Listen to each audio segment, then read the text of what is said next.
Oh, I'm trying to get the lighting right here. It's too much this way. This is just about right.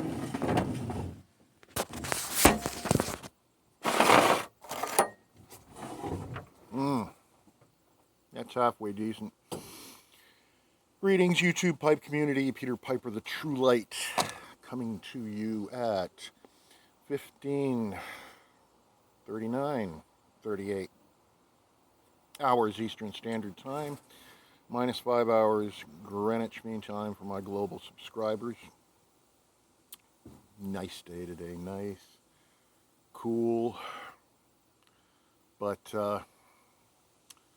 I miss the summer. Anyway,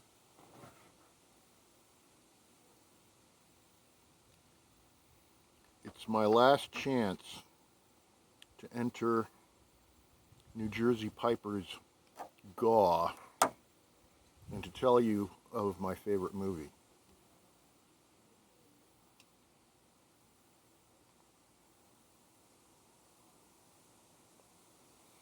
And that would be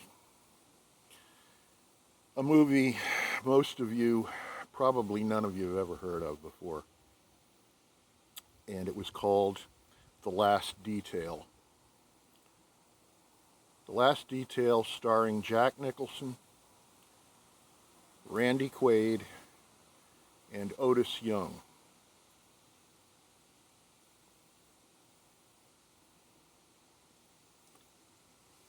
And it came out in late 1973, early 1974. Somewhat of an obscure movie. Mediocre, probably at best, but it was a movie based on the Navy. And not necessarily a war movie or anything like that, but it was about these two sailors that were in transit barracks, hearkening back to my earlier story about honor guard in transit.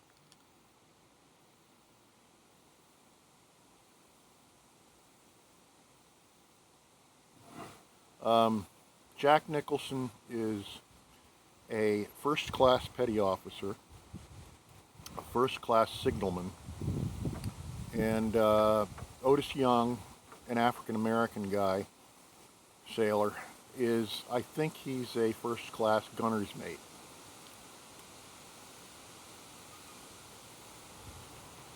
They're both in transit barracks, and they're given a work detail as chasers, which meant that they put on a shore patrol white webbed belt with a 45 and an SP armband in their Navy crackerjack uniforms.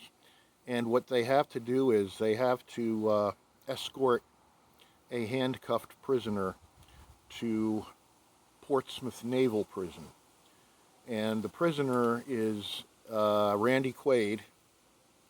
I'm going to guess he's 18, 19 years old in this movie.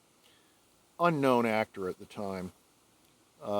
And I think this may have even been before Jack Nicholson did One Flew Over the Cuckoo's Nest.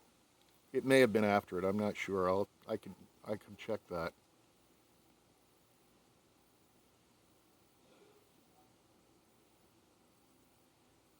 So they have to escort this guy from Norfolk, Virginia, naval base, all the way up to Portsmouth Naval Prison, which is just on the border of New Hampshire and Maine. I actually went up to the prison's been closed for many years now, but the building's still there. And I actually went there on a work assignment for the USS Miami, the submarine that was set on fire this is about 8 years ago now. Yeah, no, about 8 years ago.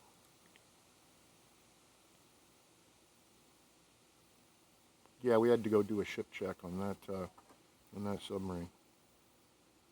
Got to fly in a corporate Gulfstream jet. That was fun. Yeah, I actually went there twice. Anyway, getting back to the movie. The Master at Arms gives them their assignment, and they've got the prisoner. He's in handcuffs, and they've got their 45s. And they first they take a bus uh,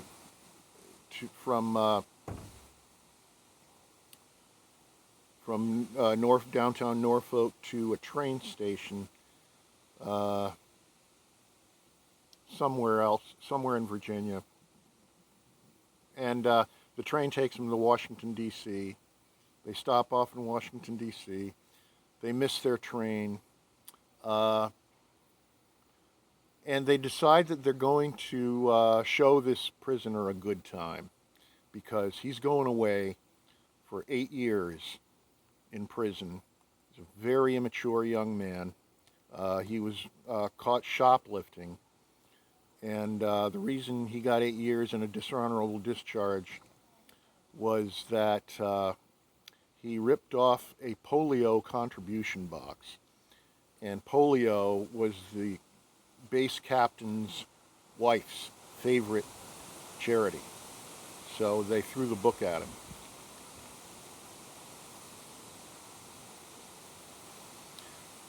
So the movie goes on. They go from Washington, D.C. on a train. And this was back before Amtrak. And the passenger train industry was still commercialized.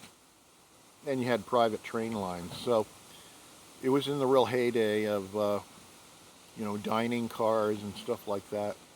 Um, and the movie was contemporary for the time. It took place in 1973 because in the Master at Arms office you saw a 1973 wall calendar.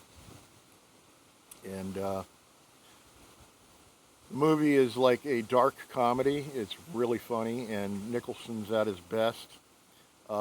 He's crazy Jack Nicholson, along the order of Cuckoo's Nest.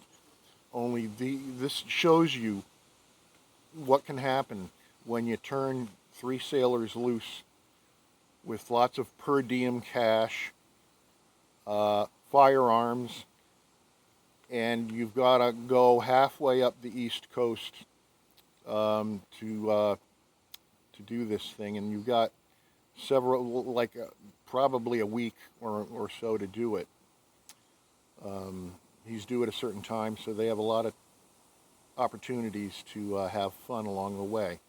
And they go from Washington D.C. to New York to Boston, and then from Boston, I think they take a bus.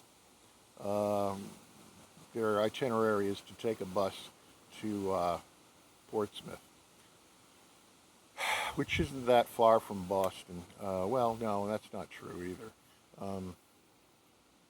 It's kind of vague at that point in the movie, and I don't want to spoil it for you, but it does not have a happy ending. It's got a big climax toward the end of the movie, so I'm not going to give you any spoilers. Yeah, just kind of a dark comedy, and funny. Um, it's not very complimentary to the Navy. Um, in '73, the Vietnam War was still going on and didn't officially end until 1975. It's where I got my Geedunk ribbon, my only ribbon. um,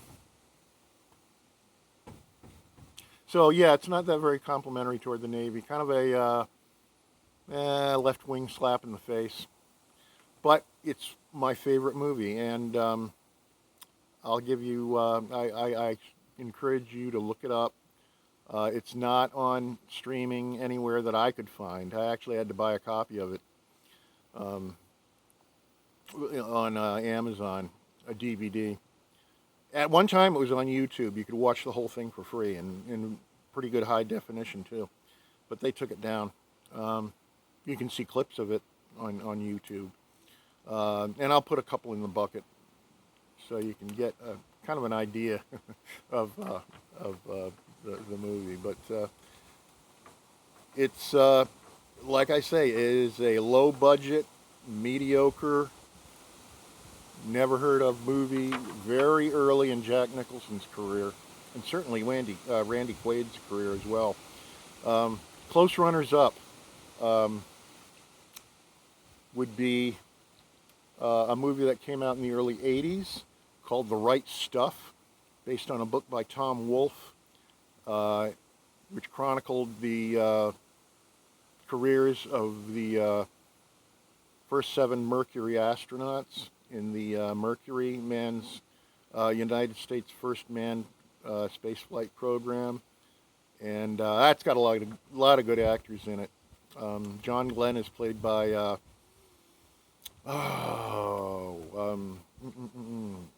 Scott Glenn plays Alan Shepard, and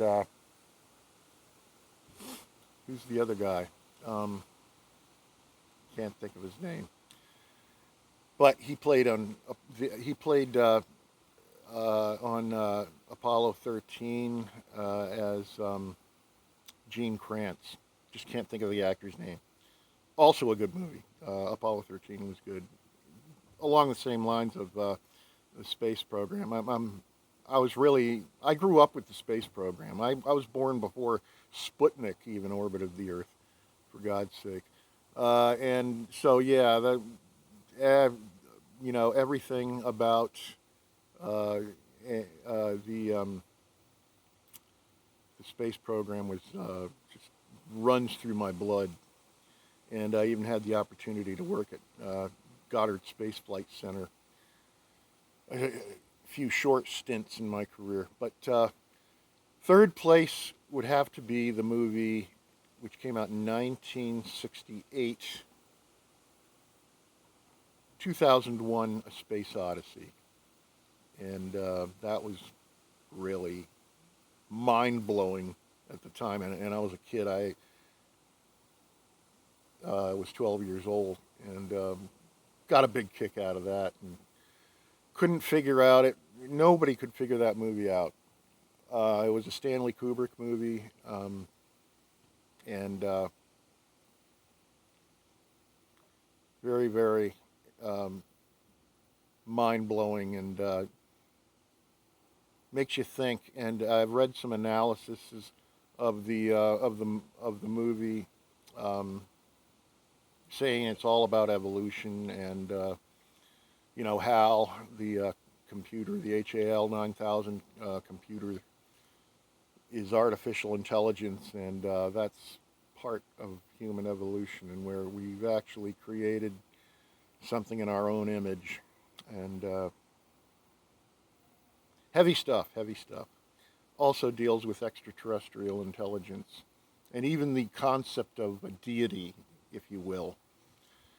So that's it. That's my VR to New Jersey Piper.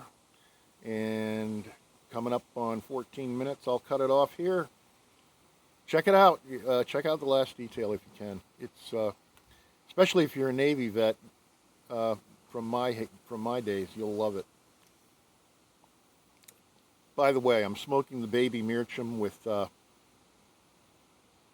what is it? Wilkie number 13. Take care.